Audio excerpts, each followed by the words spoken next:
الاتحاد الدولي للتاريخ والإحصاء أصدر القائمة اللي بتضم أفضل 403 نادي على مستوى العالم من حيث التصنيف الدولي لشهر فبراير.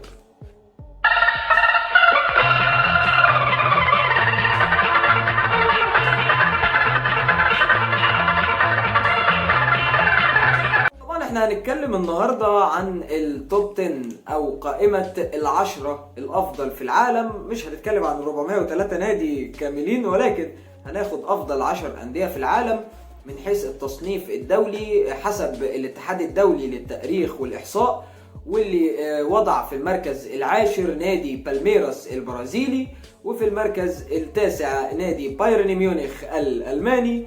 وفي المركز الثامن نادي فيورنتينا الإيطالي، وفي المركز السابع نادي فلومينينسي البرازيلي وصيف بطولة كأس العالم للأندية النسخة الأخيرة، وفي المركز السادس نادي بي اس في ايندهوفن الهولندي، وفي المركز الخامس نادي باير ليفركوزن الألماني، وفي المركز الرابع النادي الأهلي المصري، وفي المركز الثالث نادي انتر ميلانو الإيطالي، وفي المركز الثاني الملكي ريال مدريد الأسباني، وأخيرا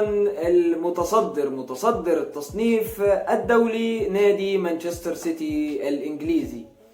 وبالمناسبة طبعا بالنسبة للتصنيف الخاص بالأندية المصرية، فالنادي الأقرب من حيث المنافسة هو نادي بيراميدز في المركز 107، والنادي الزمالك طبعا في المركز 138 من حيث التصنيف الدولي حسب الاتحاد الدولي للتاريخ والإحصاء.